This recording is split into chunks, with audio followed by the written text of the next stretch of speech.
I'm Stefan. And this is Achilles from Varathron, and you're listening to What's Metal. It's an absolute pleasure to have you on the show. Before we actually go into detail, I have a question to ask, because you did radio before, if I remember correctly. So we started in 1996. But you did this actually before us, right? So maybe you can tell us a little bit, what did you do at the radio, and what was that about? Yes, I'm a musical producer, from radio producer from 1994. Is the radio called Δημοτικό ραδιόφωνο of Ioannina City, and is a twilight zone every Saturday and Sunday for after the evening. You started the band actually in 1988, which is a long time ago. And now, if I look at the band, it spans generations, right? So it's still kind of like coming together. But back in 1988, I would think that the extreme metal scene was still in some sort of formation, right? So it was still young and so on. So how did you get into that type of music, and what was that moment in time when you knew I have to start a band? Yes. Well, in that time, the main music scene in Greece is only hard rock and heavy metal bands. But was a small team, small company, small team who listened some extremes bands.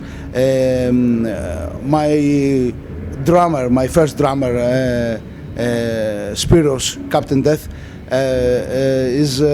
was a student in France, in University of France. So give us some information from the foreign bands. So in 1986 I created a band, Sickness Might, who play a style with a mix with grind, noise, with thrashcore. It was the time for that music. So we make some rehearsals with Roddy Christ and Danger Cross, other band. So we play grind and all of this extreme music, but in our depths of our souls, the basic influences was Celtic Frost, Bathory, Hellhammer, Venom, Morbid Angel, the first album of Sarcophago. And one night we talked with the guys, and I told to them, maybe make something different. Maybe we make a band, we play like our passions, our influences, our inspirations. So we created Varathron. The first in 1988, the first demo was Procreation of the Unnatural Devil, and received really great reviews from the guys and from magazines and the bands. Dead, my great friend Dead from Mayhem, he wrote me, and he told me one of the best demos who ever listened. With Varathron and Mortuary Grave was for him the best demos ever. So we start to create that unique black metal, Greek black metal sound, and our first lineup was me on vocals, Captain Death, Spiros on drums, Jim Mutilator, who created everything together, of Roddy Christ and Yotheria now, and John of Danger Cross played like Sepultura and on guitars. The first time who I listened heavy metal is 1978. Yes, my first band was Motorhead, Black Sabbath, AC/DC, and Judas Priest. Later, I was very, very lucky for me who listened to the first single of Venom, Welcome to Hell. you know, in these times when we don't have some information like our days with internet and everything. So everything this on extreme music we listened from Radioshow. So it was a radio show every Friday in afternoon. So I listened the first Venom single, Bathory, the first album is something amazing, and you know, everything is metal is still I think is rolling in my in blind. So I think one difference to Rotting Christ is that when you started with your first demos, it was already, you know, it's kind of like occult mysticism, whereas Rotting Christ's first demo releases, it was still Noise grind. Yeah, noise grind, exactly. Yeah. So I think you made a smart decision to kind of like change the name and started right from the start. So Achilles, when you joined the band, I think he was obviously looking for guys. Yeah. So how did this happen? You know, going across generations now, were the old guys all tired and didn't want to play, or? No, actually, Stefan was a student in Athens, going to the university, so everything happened while he was in Athens to study. He met the other guys and formed the band, and this also continued when he went to the army. While he was in the army, he continued to do things with the band. But when he came back to his hometown, which is Ioannina in Epirus, it's like northern Greece, but at that time it was like 8 hours difference to go with the car. It was so he had to rebuild at some point the band, and I was very lucky that I met him, and we had a black metal band back then. I was 15 years old. And we had a band called Chaotic Symmetry, and Stefan came to the studio. We asked him to do some guest vocals, and he liked me because I was like a very shy child, a very, you know, he liked that I wasn't like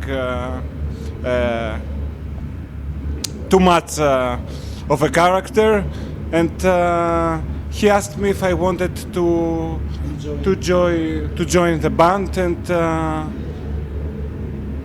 we continued together, and that was how the band started from scratch in his hometown, and the band right now, it's like the second the moment I joined the band, it was like the second era of the band in his hometown.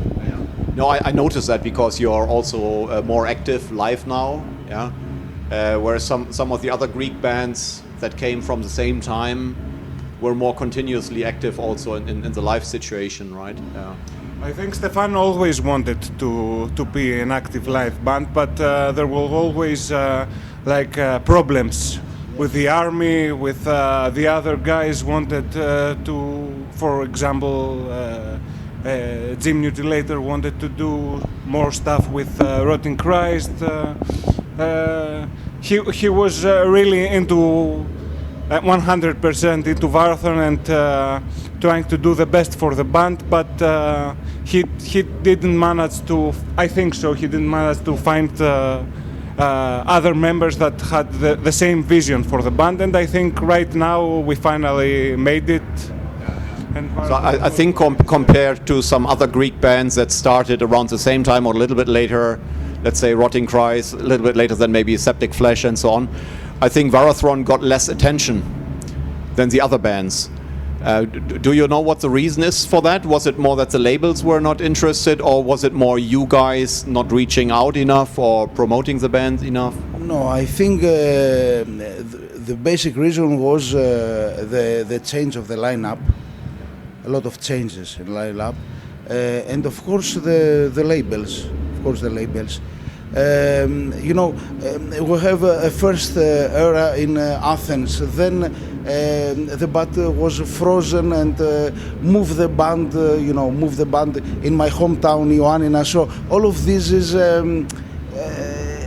something who is a negative situation for the band, not for our side, but it's negative. We're looking for new members. It's time. We're looking for a new company. It's time. We're looking. We release an album in Black Lotus of my brother George Markus of Necromantia, but Black Lotus is split up. We start to find another company.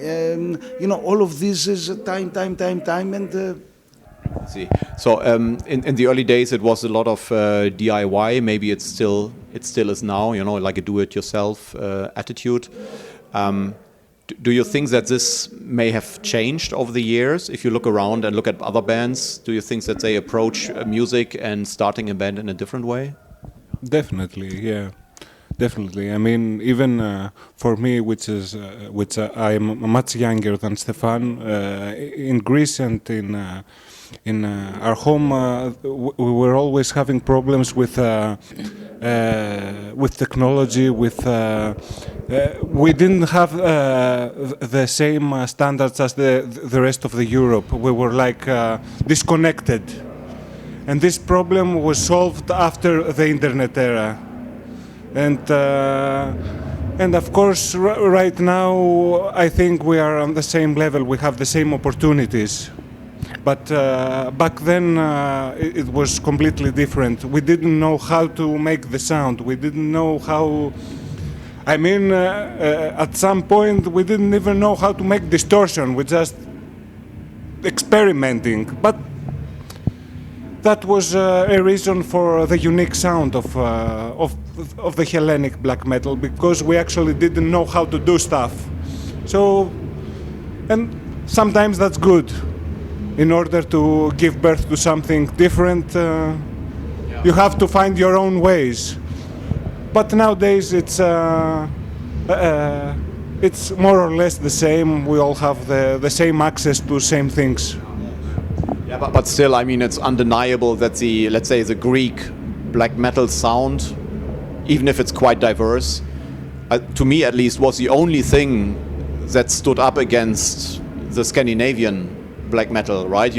I mean, there was obviously black metal before in the 80s and so on, but when it became very popular mainly due to the Norwegian bands, I thought that the Greek scene was the only one worldwide that also had a unique sound, but that was very much the opposite. Yeah. Yes.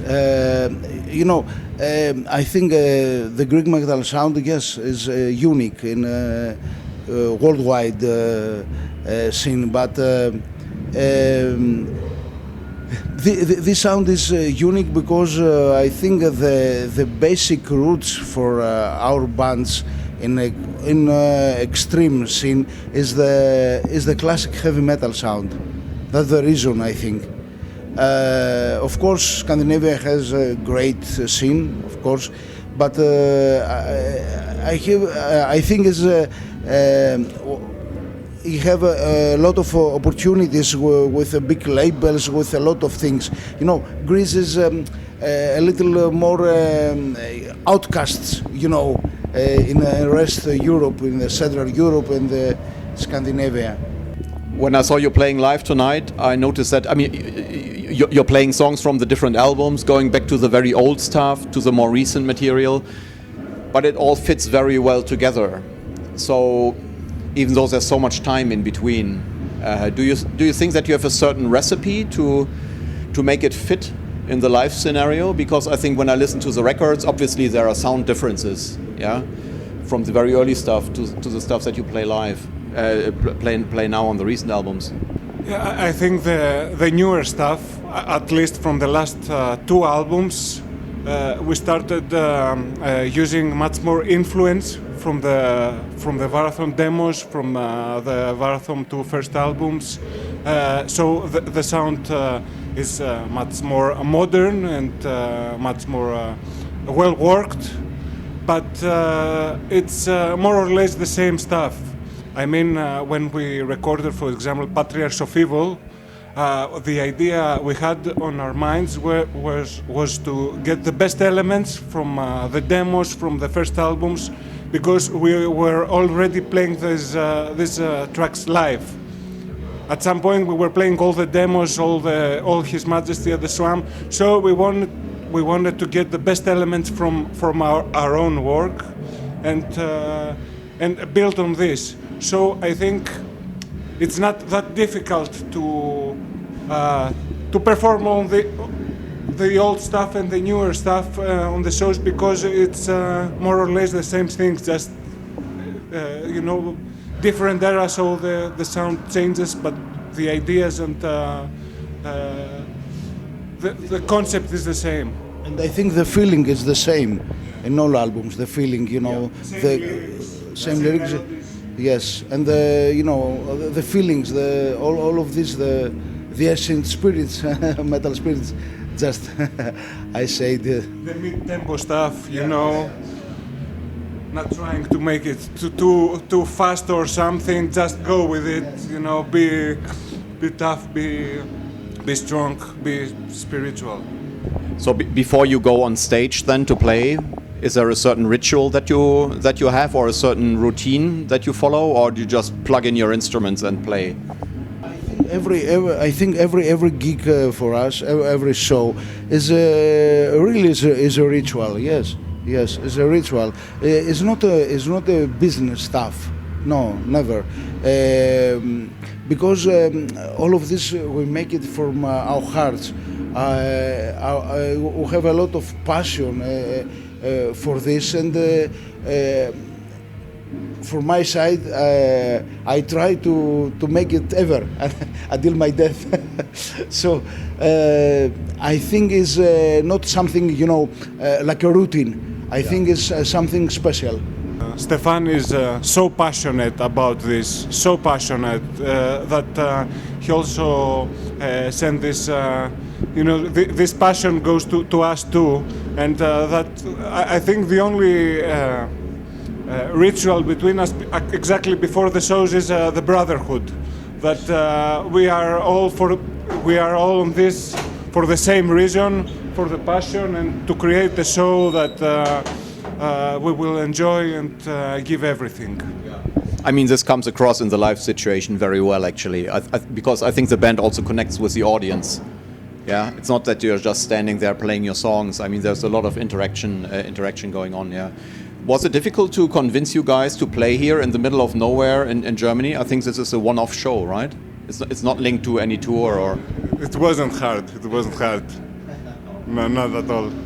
We enjoy too much this. It's not a job for us. It's pure passion.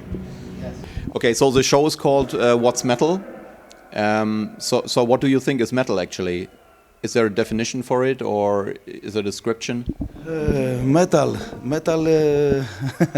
is my life for me. As I told you, I listened the first time in a metal song in 1978. Now is 2025, and I'm mind like a small child. Believe me, have a lot of passion. I have a metal radio show, so I listen a lot of releases. Every new release, I listen and I buy vinyls. I have all the passion like a small child who wants something new, who wants to explore something new, everything. So metal for me is my life, really. Stefan is metal, that's for sure. Stefan is metal for sure. That's a very good answer as well. That's also a very good closing comment, I think. Thank you very much. Thank you so much, Markus.